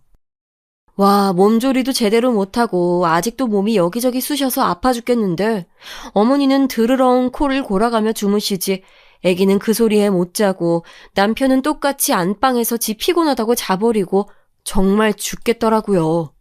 하루는 아기가 너무 잠을 안 자서 저도 미쳐버리겠는데 어머니가 대뜸 거실에서 잠이 깨셨는지 저한테 짜증을 내시는 거예요. 예. 아유, 너는 그걸 못 재워가지고 그렇게 밤새도록 애를 놀리디? 잠 좀 자자 좀. 네 신랑 내일 출근해야 되는데 대체 뭐 하는 거야? 우리 집은 그렇다 치고 옆집에서도 짜증 낼 거 아니야? 그러지 말고 좀 적당히 재워. 이런 모양새가 되니 며칠째 잠 못 자고 낮에는 또 낮 시간대로 어머니에게 시달렸던 저는 폭발하고 말았어요. 어머니, 제가 낮에 어머니께 애 재우시면 안 된다고 했는데 재우신 거잖아요. 저 마트 간 사이 어머니 애랑 같이 잠드셨다면서요. 그때 자면 안 되는데 억지로 재우셨으니 애가 이 시간에 안 자죠. 진짜 저야말로 죽겠어요, 정말. 저 요 며칠 1시간도 제대로 눈 붙여본 적이 없어요. 불편하시면 어머니가 지금 오셔서 애기 좀 재워보세요. 저 원래 이런 식으로 사납게 말하지 않고 어머니한테 조심하는 편인데 사람이 진짜 일주일 넘어가도록 3, 4시간 정도밖에 못 자니까 죽을 것 같은 거예요. 남편 놈은 코 골고 자고 어떤 날은 거실로 기어나와서 지 엄마 품에 매달려서 자고 있고 내가 못하러 자식을 낳아서 남의 집 부모 자식이랑 같이 살고 있나 싶더라고요. 어머니는 밤중에 깨신 상태라서 피곤하시기도 했겠지만 그래서일까요? 더 저한테 노발대발하면서 짜증을 내시더군요. 얘, 너 지금 내 탓하는 거야? 아이고, 애 봐준 공은 없다더니 낮 시간에 내내 데리고 힘들어서 그때 좀 안고 잠들었구만. 새끼 너는 70 넘은 노인네가 애 데리고 얼마나 피곤했을지는 생각도 안 해? 하다 정말 별소리를 다 듣네. 아주 잠이 확 깬다 얘. 그러자 남편은 그때 부스스 일어나서 엄마랑 자기 와이프가 왜 시끄러운지 또 애기는 왜 그렇게 목청이 떨어져라 우는지 파악을 하기 시작했어요. 급기야는 아랫집에서 올라오기까지 했었어요. 저기요, 애 좀 그만 울려요. 아주 시끄러워 죽겠네. 이사를 가든지 우리가 이사 갈 돈을 주든지 둘 중에 하나만 해요. 이 집 때문에 내가 아주 잠을 못 자서 죽겠어. 아랫집에 살고 있는 아줌마까지 올라와서 저렇게 소리를 질러대니까 진짜 할 말이 없더라고요. 겨우 진압이 되긴 했지만 그래봤자 남편과 어머니는 다시 자버리면 그만이었고요. 결국 이러나 저러나 제 손으로 아기를 또 케어해야 했어요. 그리고 방을 뜨겁게 만들어서 애 얼굴과 온몸에 태열이 생겨버린 건 실제로 맞는 얘기였더군요. 병원에 갔더니 그런 의미의 태열이 맞다고 하길래 저는 소아과 다녀와서 다시 어머니에게 얘기를 했어요. 하지만 어머니는 듣자마자 아주 거세게 성질을 내셨고요. 뭐야, 새끼 너 지금 날 가르치려 드는 거야? 의사가 이렇게 말하던데 CM이가 뭔데 이래라 저래라 하냐 이거지? 새끼 너 정말 너무한다. 어쩜 이렇게 힘들게 돌봐주는 CM이 공은 몰라주냐? 저는 더 이상 소모적인 싸움은 하고 싶지 않았기 때문에 그냥 얘기를 이쯤에서 접어버렸고요. 안 되겠다 싶어서 남편에게 전화를 했어요. 나 더 이상 안 될 것 같아. 지금 도우미 업체 알아보고 있으니까 이제 어머니는 그만 애기 봐주시라고 하자. 나 진짜 밤에 누가 봐주지 않으면 미쳐버릴 것 같아. 잠을 며칠을 못 잔 건지 알기나 해? 오빠는 계속 안방에서 애가 울던 말던 그냥 자버리니까 모르잖아. 어머니 수고비 얼마 드리고 얼른 수습하자. 이렇게까지 말을 했는데도 남편은 제 입장에 동의를 할 수 없었던 모양이에요. 자기도 할 말이 있다나요? 수진아, 나 좀 서운하다. 우리 엄마가 힘들게 봐주고 있는 거 알잖아. 우리가 부탁도 안 했는데 엄마가 와서 저렇게 봐주시는 건데 이제 와서 그만 가시라는 말을 어떻게 해. 엄마 서운해하시면 너 그거 어떻게 수습할 건데. 그리고 낮에 엄마가 봐줄 때 넌 좀 자면 되잖아. 밤 시간은 엄마도 나이가 있으니까 막상 하려니까 힘들어하시는 것 같아. 그래도 낮과 밤 누구든 봐주면 좋은 거잖아. 엄마도 큰맘 먹고 오신 건데 어떻게 다시 가라고 하냐고. 누가 보면 어머니가 어디 저 지방 멀리서 올라오신 줄 알 것 같네요. 하지만 참고로 말씀드리자면 저희 시댁은 집에서 10분 거리에 있고요. 차 타고 가면 1분도 안 걸리는 거리에 있답니다. 어머니가 굳이 우기셔서 저렇게 아들네 오셔서는 같이 주무시고 계시는 거예요. 그리고 낮 시간에는 어머니가 봐주시니 저보고 자라고 하잖아요. 솔직히 거기에 대해서도 저 할 말 엄청 많아요. 오빠 웃긴다. 뭐? 낮 시간에 자면 되는 거 아니냐고? 아니 막말로 해서 어머니가 그때 뭐 태영이 제대로 봐주시는 줄 알아? 어머니 말로는 나보고 애 안지 말고 달라고 하시는데 한 1분도 안 돼서 힘들다고 다시 네가 좀 데려가라고 하셔. 그러면서 나보고 왜 모유수유는 안 하고 자꾸 분유로 먹이냐는 거야. 오빠 눈엔 지금 내가 모유수유 할 수 있는 컨디션으로 보여? 나 지금 쓰러져서 응급실 안 가는 것만으로도 다행인 상태야. 왜 몰라? 저는 정말 남편한테 홧김에 이렇게 말한 게 아니고 진짜였어요. 아기 낳고 돌아와서 몸이 한껏 부어 있었는데 어머니랑 같이 있으면서 잠도 못 자고 스트레스를 받다 보니까 2주도 안 되는 시간에 살이 6kg이 빠져버린 거예요.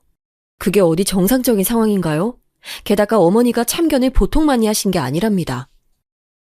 얘 새끼야, 애기 분유 너무 먹이지 마. 엄마가 됐으면 모유 수유를 해야지. 난 니네 아주버님이랑 도련님까지 셋 다 분유는 한 방울도 안 먹였어. 애들이 얼마나 튼튼하게 자랐다고. 분유 먹고 자란 애들은 나중에 병치레도 많이 하고 힘들어. 네가 좀 고생스러워도 애 모유 수유는 꼭 해야 돼. 오늘부터라도 좀 어떻게 다시 노력해봐. 이때 저는 정말 너무 한숨이 나와서 못 참고 얘기를 했어요. 어머니, 병원에서부터 잘 안 돼서 저는 진즉 포기하기로 했어요. 그때도 잘 안 되는 상황에 몸살까지 와서 정말 완전히 드러누웠었어요. 분유로 먹는 게 다 나쁜 게 아닌데 왜 그러세요, 어머니? 저도 하루하루 어머니랑 있는 날이 길어지고 스트레스를 받다 보니 뭔가 거침없이 말을 하게 되더라고요. 자기는 소파에 누워있고 냉장고에 있는 반찬부터 하나하나 다 간섭하고 귀 찢어지게 울어대는 애기 소리는 듣기 싫지만 잠들어 있는 건 또 귀여워서 만지고 그러다가 애를 끼워버리는 시어머니셨어요. 이런 모습들이 어떻게 며느리가 산후조리를 할 수 있도록 도와주러 왔다고 볼 수 있나요? 더 아프게 하고 망치고 괴롭히는 꼴인 거죠. 어머니는 이 당시에 저에게 바로 뭐라고 하진 않으셨지만 그걸 가슴에 계속 담아두고 계시는 것 같았어요. 얘기가 어영부영 넘어가고 있던 동안 아버님이랑 아주버님, 도련님이 하도 아기를 보고 싶다고 하니까 결국 오시게 했는데요. 50일도 안 된 상태에서 그렇게 어른들을 우르르 몰고 온 어머니에게 정말 너무 화가 나더라고요. 이 또한 저한테 하나도 묻지 않고 멋대로 강행하신 일이었거든요. 심지어 저에게 밥까지 차리라고 하시더라고요. 예, 지금 밥이랑 국 다 있지? 우리 고기만 좀 굽자. 좀 이따가 네 아버님이랑 다 들어올 거야. 네? 어머니 그게 무슨 말씀이세요? 갑자기요? 누가요? 어머니는 제 물음에 제대로 대답도 안 해주시고 말을 막 흐리면서 아주 분주하게 냉장고 여기저기를 휘집으시는 거예요. 결국 얼마 안 되어 시댁 식구들이 다 들어왔고 어머니는 남자들이 그렇게 시커멓게 앉아있는 가운데서 아무렇지 않게 모유수유 얘기를 마구 하시는 거예요. 정말 여러모로 짜증이 나고 어머니랑 왜 이렇게 같이 살고 있는 건지, 왜 남편은 자기 엄마만 불쌍히 여기는지 화가 치밀어 올랐어요. 그런 와중에 어머니가 저한테 또 잔소리를 하셨고, 그래도 저는 나름 예의 있게 받아쳤다고 생각했거든요. 헌데 어머니는 뭐가 그렇게 억울하셨는지 여기서 사고를 쳐버리셨어요. 예, 애 기저귀 좀 갈아야겠다. 그냥 대강 씻지 말고 물로 닦여. 그리고 연고도 발라주고. 보니까 많이 짓무른 것 같더라. 네가 너무 기저귀로 쫌매놔서 그래. 어머니, 그게 아니라 애기 어제 분유를 너무 많이 먹이셔서 그런 거잖아요. 애기가 몇 번이나 설사하고 기저귀를 갈고 고생했는데 아시면서 그러세요. 저도 물티슈로 닦이고 싶어서 닦인 거 아니에요. 저 잠도 못 자고 밥도 못 먹고 있는데 애가 계속 지리니까 저도 너무 힘들어서 어차피 또 할 테니까 싶어서 그때만 닦인 거예요. 이 말을 했을 때 어머니는 본인이 봐도 잘못한 상황이긴 했으니 눈치를 바쁘게 보시더니 순간 조용하시더라고요. 그랬더니 이젠 또 다른 걸로 트집을 잡아서 아주버님이랑 아주버님, 도련님 앞에서 면박을 하시는 거예요. 애 좀 따뜻하게 입혀. 아무리 실례라지만 보일러는 낮춰놨는데 애도 그렇게 허벙하게 입히면 어떡하니? 겉에다가 뭐라도 좀 둘러서 입혀야지. 가만 보면 넌 참 엄마가 돼가지고 냉정해. 너는 껴입고 애는 그렇게 얇게 입히면 감기 들라는 거야 뭐야? 이때 가만히 밥 먹던 저는 정말 열이 올라서 참을 수가 없는 거예요. 아마 표정 관리가 안 됐겠지만 아무튼 뾰루퉁한 얼굴로 저도 확 받아쳤어요. 어머니, 제가 일부러 시원하게 입힌 거예요. 태열 오른 거 아시잖아요. 소아과 갔을 때 의사가 이렇게 하면 안 된다고 연고 바르고 시원하게 하라고 하셔서 일부러 그런 거라고요. 저는 산후풍 들면 안 되니까 어쩔 수 없이 이렇게 입은 거예요. 병원에서 엄마인 저는 따뜻하게 입고 애는 살짝 시원하게 입히라는데 따라야지. 별 수 없잖아요. 이 말을 하면서도 분이 풀리지 않아서 씩씩거리던 차에 어머니는 이때 젓가락을 들고 있던 상태에서 저를 아주 표독스럽게 쳐다보시더니 갑자기 탕 소리를 내면서 떨구시는 거예요. 옆에 아주버님과 도련님 그리고 우리 남편도 순간적으로 자기 엄마를 쳐다봤고요. 그런데 정말 너무 어이없는 일이 벌어지고 말았어요. 어딜 봐도 울고 싶은 건 제 쪽이었는데 그런 무수리 같은 험상궂은 꼴을 하고 늘어난 티를 입고 겨우겨우 입에 뭘 우겨넣고 있는 저에게 세상 화장 곱게 하고 먹을 거 다 먹고 잘 거 다 자는 분이 마구 화를 내시는 거예요. 그것도 울면서 말이죠. 예, 새애기 너 진짜 그러는 거 아니야. 그러는 거 아니라고. 아우, 내가 진짜 이렇게 며느리한테 무시받고 진짜 못 살겠다. 내가 이젠 다 싫어. 다짜고짜 울면서 저한테 막 화를 내시더니 자기 식구들 천지인 이 집에서 곧장 가방을 들고서는 나가버리시는 거예요. 제가 볼 땐 웃기지도 않는 게 거실에 있는 그 큼지막한 트렁커는 손대지도 않고 작은 손가방에 옷만 걸치고 나가셨거든요. 어쨌건 다시 들어올 일이 없다는 뜻은 아닌 거잖아요. 그런데 그래봤자 뭐 하겠어요. 전 이 집에서 한없이 타인 아니겠나요. 모든 불똥이 저에게 튀어서는 아버님은 가만히 계셨지만 아주버님과 남편이 저에게 한마디씩 얻는 거예요. 그나마 도련님은 저보다 아래셔서 그런지 몰라도 눈치만 보고 있었고요. 저기 재수씨, 무슨 일이 있었는지 난 모르지만 왜 엄마를 서운하게 하는 거예요? 보니까 엄마가 여기 와서 신경도 많이 써준 것 같은데. 아주버님은 둘째치고 저는 남편이 여기서 덧붙이는 말이 이해가 안 되더라고요. 수진아, 엄마 기분 하나 맞춰주는 게 그렇게 어려워? 엄마는 애기 생각해서 하는 말인데 왜 그렇게 날카롭게 한마디 한마디 다 받아쳐? 보는 내가 아주 다 아슬아슬하고 무안해. 왜 그러는 거야? 결국 저만 이 집에서 죽일 죄인이 되어버렸고 어머니는 그렇게 나가셔서는 또 웃긴 게 저녁에 들어오신 거 있죠? 이유는 단 하나, 짐을 챙기러 왔다는 거예요. 저는 그러시냐고 하면서 주방에서 어머니 쪽을 전혀 쳐다보지도 않았어요.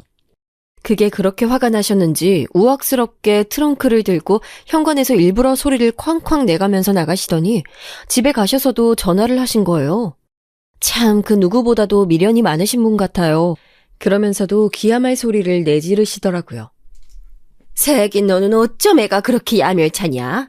우리 태영이 네가 낳았다고 다 네 건 줄 알고 네 멋대로 하려나 본데 너 아주 잘못 알고 있는 거야. 태영이 우리 집씨라고. 니네 집씨 아니다. 박간의 손주인 거지 니네 이간의 손주가 아니야. 우리 모두의 애를 네가 낳은 거야. 뭐 너는 공짜로 태어났어? 저 어머니, 무슨 말씀을 하고 싶으신지 모르겠는데 좀 알아듣게 말씀을 하세요. 저도 성이 나서 걷잡을 수가 없는 상태가 됐고 점점 내용은 험악해지게 됐어요. 어머머, 얘 말하는 것 좀 봐. 내가 진짜 이렇게 하나밖에 없는 며느리한테 개무시당하면서 살아야겠니? 이제 너 안 봐. 안 본다고. 손주를 낳았어도 걔가 네 자식인 줄만 알고 살면 아주 잘못된 거야. 어른들이 봐주고 가르쳐주는 것도 안 듣겠다고 용을 쓰고. 너는 혼자 다 알아서 컸어? 그래서 그 모양인 거야? 어머니, 상황이랑 상관 있는 말씀만 하세요. 나중에 다시 주워 담을 수 없는 말씀은 함부로 하지 마시고요. 저는 점점 화가 치밀어서 견딜 수가 없는 상황이 됐어요. 이윽고 저는 남편에게 통보를 하게 됐어요. 이 인간이 내 편이 아니란 걸 체감한 순간부터 저도 딱히 존중해주고 싶지 않더라고요. 어머니가 그간 봐주신 것에 대해서 용돈 드리고 싶으면 알아서 해. 근데 나는 100만 원 이상 드릴 생각 없거든? 오셔서 막상 애기 진짜로 봐주신 것도 거의 없고 집에서 계속 내가 해드리는 밥 드시고 잠만 주무시고 애 분유도 몇 번 먹여보신 적도 없으셔. 그런데다가 나한테 저런 무지막지한 말까지 하고 상처를 주셨는데 산후조리 비용으로 저금해둔 돈을 다 고스란히 드리고 싶진 않아. 게다가 빨리 도우미 도 구해야 되는 상황인데 한시가 바쁘다고. 필요하면 100만 원 지금 보내줄 테니까 아쉬우면 오빠가 더 보태서 드리던지 오빠 돈으로 알아서 해. 남편은 이런 모습의 저를 보면서 정이 떨어진다며 사람이 어쩜 그렇게 야속하게 구냐고 하더군요. 수진아, 너 이런 애였어? 엄마가 우리한테 신경 써준다고 70대 노인이 여기까지 와서 그 고생한 건 생각도 안 해? 순서가 틀렸다는 생각은 왜 못하는 거야? 너 우리 엄마한테 사과가 먼저야. 이런 식이면 나도 장모님 딱히 앞으로 뵐 생각은 없어. 아, 그러셔? 그럼 맘대로 해. 잘 생각해봐. 양쪽 집 안 가면 누가 더 손해인지 상식적으로 생각을 해봐라. 누구 집이랑 왕래가 더 많이 있었나? 우리 엄마가 결혼하고 생전 이 집에 온 적이 몇 번이나 돼? 뭐 오빠 하고 싶은 대로 해 그럼. 실질적으로 정말 우리 엄마는 몇 번 온 적도 없어요. 그것도 사위가 없을 때 죄 지은 사람처럼 도망치듯이 맨날 빠르게 사라졌었고요. 그런 우리 엄마한테 지가 무슨 보내 안 보내 협박할 일이 있다고 그러는 건지. 엄마는 사위 얼굴 별로 보고 살았던 적도 없는데 말이죠. 남편이 봐도 이후로 이게 썩 좋은 카드는 아니었던 건지 그냥 괜히 저한테 툴툴거리면서 심술을 부리더군요. 애가 우는데도 일부러 방에 들어가서 핸드폰 게임만 하거나 제가 차려놓은 밥을 안 먹고 그냥 방으로 들어가 버리거나 이런 모든 상황들은 정말 너무 뻔하잖아요. 어머니가 시켰거나 아니면 지가 헛된 효자 노릇을 하느라 엄마 편을 드는 거죠. 점점 시간이 지나서 미칠 지경으로 화가 났던 저는 마음을 다잡게 됐어요. 어차피 이러나 저러나 내가 애를 혼자 보는 상황이 되는 것이면 제가 못하러 이 고생을 하고 있는 와중에 나도 못 먹고 있는 밥을 남편 먹으라고 차리나요? 저는 저랑 애기 먹을 것만 신경을 썼고 며칠 연속 주방을 그냥 지나쳐버린 남편을 생각해서 밥을 안 차렸어요. 그리고 남편이 있건 말건 간에 제가 도우미를 고용했고 집에 오시게 했답니다. 사람이 죽으란 법은 없는 건지 새로 오신 도우미 이모님은 아주 일을 잘하시는 분이셨어요. 저의 딱한 사정을 들었던 친척 언니가 소개해준 분이었고 정말 하나부터 열까지 마치 친정엄마처럼 너무 깊게 신경을 써주시더라고요. 애기 엄마, 그러지 말고 얼른 들어가서 쉬어요. 밤에는 내가 없으니까 힘들 거 아니야. 낮에는 내가 어떻게든 볼 테니까 이럴 때 자둬요. 얼굴이 정말 말이 아니구만. 이 이모님 덕분에 저는 낮에 늦게까지 잘 수 있었고 그러면서 며칠 지나는 동안 얼굴 혈색도 그나마 좀 돌아오고 병원도 다녀오고 이모님이 차려주시는 밥도 먹고 버틸 수 있었어요. 남편은 그 사이 아주 얼굴이 울그락불그락 보통 상태가 아니었답니다. 뭐가 그렇게 불만이 많은 건지 자기 나름대로 시위를 하고 있는데도 꿈쩍 않는 제가 얄미웠나 봐요. 그 와중에 어머니도 저한테 몇 번 전화를 걸어대시고 문자도 보내시더니 제가 답장을 안 하니까 집으로 찾아오셨더군요. 아, 어머니 오셨어요? 무슨 일이세요? 어머니는 저의 이런 물음에 대답도 안 하고 저를 빤히 노려보시더니 제 어깨를 정말 누가 봐도 알 수 있을 만큼 세게 밀치고는 안으로 훅 들어가 버리셨어요. 화가 난 저도 나름의 대처를 했고요. 저희 지금 나가야 해요. 별일 없으시면 다른 날 연락하고 오세요. 그러자 어머니는 눈을 막 희번득거리면서 평소 그렇게 교양 있는 척 조근조근 말하시던 것도 다 까먹고 막 소리를 지르시는 거예요.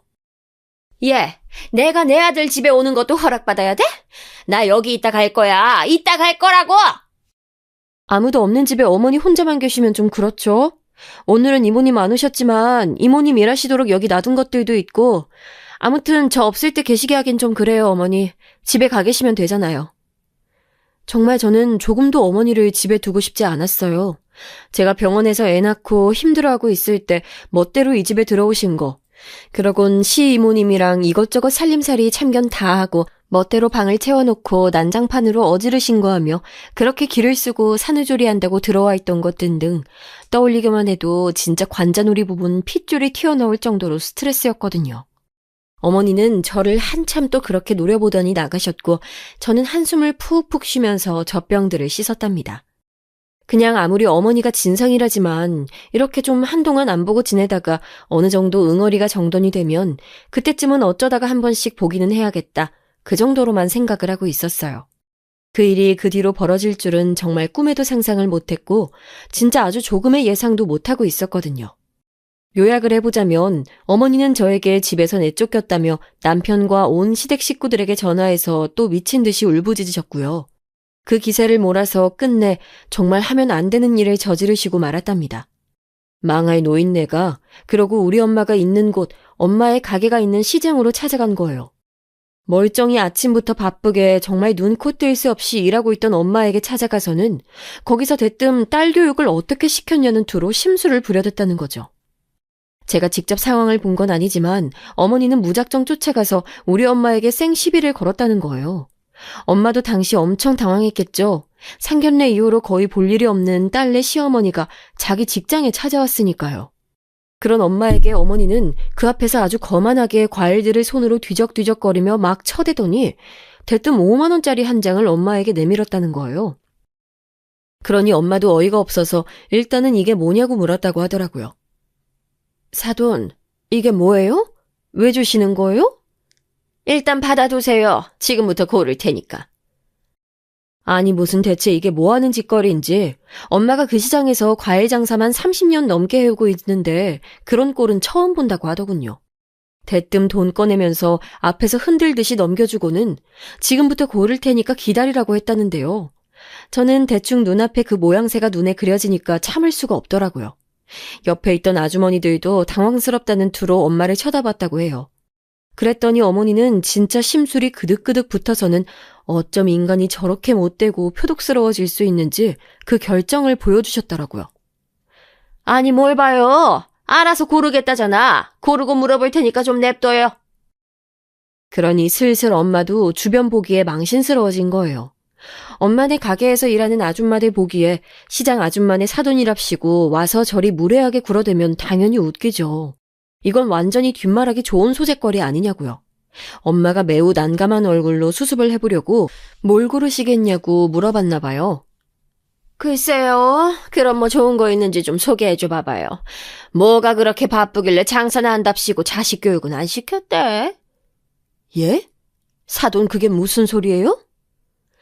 엄마는 이때부터 이미 진즉 갖고 있던 불쾌한 기분이 제대로 고개를 들기 시작했던 것 같아요. 뭔가 하고 싶은 말이 있어서 온 것 같은데 남 일하는 데 와서 꼭 그러셔야겠어요? 뭐 때문에 그러시는 거예요? 우리 딸이 사돈한테 뭐 실수라도 했답니까? 엄마도 이쯤 되니 주변에서 쳐다보건 말건 감정적으로 억제가 안 됐던 것 같아요. 시장에서 둘러보던 사람들은 슬슬 한둘씩 그쪽으로 시선을 보내는 눈치였다고 하고요. 그러자 어머니는 저도 아주 당연하게 상상이 가는 그 거만한 표정으로 과일을 여전히 뒤적거리면서 말했다는 거예요. 아니 실수라니요. 하다마다요. 며느리 하나 들였는데 진짜 너무 서럽지 뭐예요. 세상에 시어머니를 집에도 못 들어오게 하는 며느리가 어디 있습니까? 안 그래요? 내가 진짜 지금 집 앞까지 갔다가 문전박대 당하고 쫓겨났어요. 대체 왜 그렇게 딸을 사납게 키웠대요? 정말 어머니의 저 말들은 다시 생각해도 너무 황당하기 짝이 없더라고요. 엄마도 듣다가 너무 어이도 없고 옆에 있는 아줌마들이 듣고 수군대는 걸 보니 그냥 있을 수가 없었나 봐요. 저기 사돈, 아무튼 딸이랑 무슨 일이 있으셨는지 모르겠지만 그건 일단 거기서 해결을 하고 오셨어야지. 다짜고짜 일하는 데 오셔서 이렇게 말씀을 하시면 제가 뭐라고 해야 하나요? 엄마도 꽤나 당황스러움과 화를 눌러가면서 저렇게 말씀을 하셨다네요. 행여나 혹시나라도 제가 실제로 뭔가 잘못한 게 있을까봐 되게 조심스러우셨나 봐요. 그랬더니 어머니가 더 보지도 않고 그냥 막 뭐라고 질러버린 거예요. 우리 엄마 사업장이 어찌되건 간에 알 바도 아니라는 투로 말이죠. 그러니까 제가 온 거 아니겠냐고요. 딸이랑 해결이 안 되니까 사돈 보고 해결하려고 찾아왔다고요. 자식 교육 좀 제대로 시키세요. 근본도 안 가르쳐놓고 이런 데서 장사하고 있고 그러면 세상 뭐 그렇게 볼 일이 있나요? 돈이나 벌려요? 아니 뭐 그닥 있지도 않은 것 같은데 푼돈이나 벌겠다고 참 아유. 이러면서 쭝얼쭝얼거렸다고 하니 당연히 엄마도 뿔이 나지 않겠어요? 이 정도의 말까지 듣고 계속 참고 있었던 엄마도 대단하다고 생각해요. 그러더니 어머니는 대뜸 됐다면서 돈 갖고 유세를 떨더랍니다. 대단한 돈도 아닌 앞서 엄마에게 먼저 선불처럼 내밀었던 그 돈 있잖아요. 5만 원. 세상에 돈 5만 원 갖고 사돈 앞에서 그렇게 허세 부리기도 힘들 것 같아요. 일단 엄마가 여기 맞받아쳐서 뭐라고 했는데 거기다 대고 저런 진상을 떨었던 건가 봐요. 이봐요 사돈. 지금 뭐라고 하셨어요? 하다하다 별 얘기를 다 들어보네. 거 사돈이면 말 더 조심해야 되는 거 아니에요? 남의 영업장 와서 이게 뭐예요? 엄마도 이판사판으로 가고 있으니 어머니는 더 볼 게 없다고 생각했는지 그래서 그따위 망언을 하고 우리 엄마한테 머리채를 잡힌 것 같아요. 뭐라고 했냐면요. 아이씨고 됐거든요. 난 더 할 말 없어요. 그 잘난 딸한테 들어요. 아 맞다. 나 갈 건데 여기서 뭐 안 사요. 아까 준 돈은 그냥 살림에 보태시던지 아니면 여기도 어지간히 어려워 배는데 아유 가게 굴리는데 쓰시구랴. 하여간 내가 이런 집이랑 사돈을 맺었네. 아우 환장해 아주. 그러고 몸을 획 틀어서 가려던 차에 엄마한테 그대로 머리채를 잡혔나 봅니다. 저희 엄마 함부로 누구한테 손대거나 물리적인 마찰 빚고 그런 분 아니에요. 그러니 제대로 익숙지도 않은 손으로 그저 분노가 치밀어서 붙잡느라 어머니 그 반가발이 떨어져 나간 거죠. 아주 시원하게 벗겨나간 그 가발채 때문에 그 속에 있던 한껏 눌리고 볼품없는 정수리가 드러났다더군요. 그러게 누가 그렇게 머리에 한껏 뽕 주고 가라고 했나요? 어머니야 당연히 이때 기겁하면서 막 발을 타박타박 굴러대면서 난리를 쳤다고 해요. 어머 미쳤나봐. 뭐 하는 거야? 엄마 딴에는 너무 화가 나서 머리채를 잡았는데 분명히 잡긴 잡았는데 잡히지 않고 그 가채인가요? 아무튼 그 가발 같은 게 쑥 빠져버렸으니 너무 놀랬나 봐요. 너무 초라하게 숭덩 머리숱이 비어있는 모습만 있으니 엄마도 놀래서 멍하니 봤었다고 하더군요. 슬쩍 미안한 마음마저 올라올 뻔해서 엄마는 그대로 잡아 끌고 움직였다고 하더라고요. 너 이리 와. 뭐 어쩌고 어째? 뭐? 어디에 뭘 보태? 이리 와. 너 안 따라오면 이거 다 없애버릴 거야. 엄마는 한 손에 가발을 들고 무작정 따라오라며 끌고 갔다고 합니다. 어머니는 이러지도 저러지도 못하는 상태에서 가게 뒤편에 있는 엄마 사무실로 이끌려갔고 거기서 엄마가 씩씩대면서 사무실 책상을 몇 번이나 여다드며 소리를 질렀나 봐요. 야 이년아, 머리는 훌훌 비어가지고 있는 것도 없는 게 뭐가 어쩌고 어째?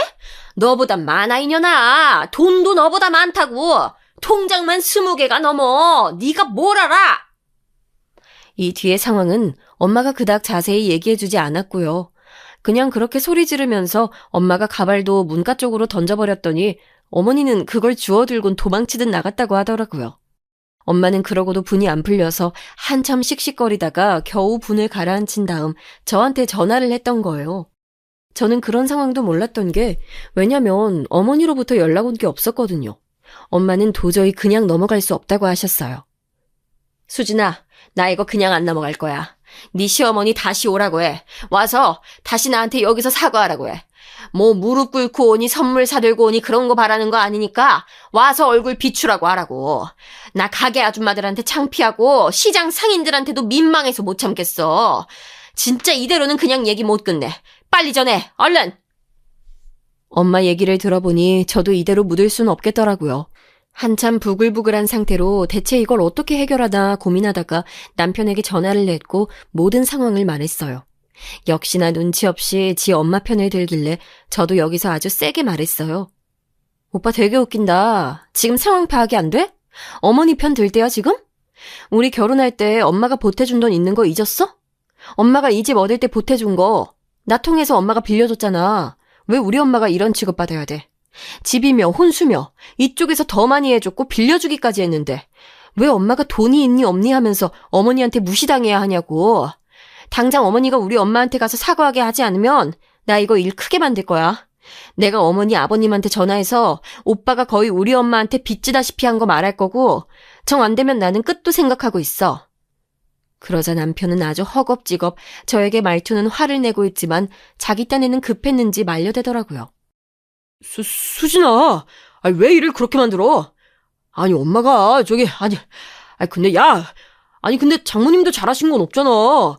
우리 엄마 머리 잡으셨다며? 그럼 똑같이 둘 다 잘못하신 거 아니야?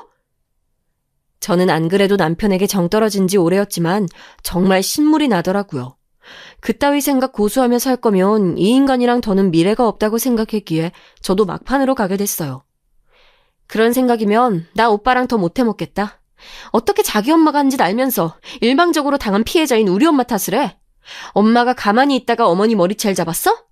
먼저 거기 쫓아가서 남의 업장에서 개망신 주고 불지른 게 누구야?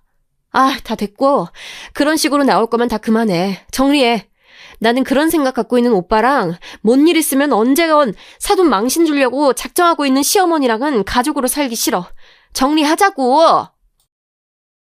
그러고 얘기를 끊어버렸더니 결국은 자기도 별수가 있겠나요. 결혼 초기에 있었던 일이지만 엄마가 천천히 갚으라며 저희 둘에게 보태주신 돈에 대해서는 까맣게 잊고 있었나 봅니다. 기한을 넉넉히 주시긴 했다지만 까먹고 아무런 준비도 안 하고 그제서야 생각해낸 것도 어이가 없었고 전 당연히 남편이 적금이라도 들고 있을 줄 알았는데 그것도 아니더라고요. 얘기를 깊이 파면 팔수록 너무 실망스러워서 이혼을 얘기했더니 결국엔 아무리 봐도 지가 너무 코너에 몰릴 것 같은지 포기하더군요. 끝끝내 어머니는 우리 엄마네 가게에 직접 찾아와서 얼굴은 못 들이밀고요. 문자를 무슨 10통씩 보내가지고 미안하다고 사과했다고 하더군요.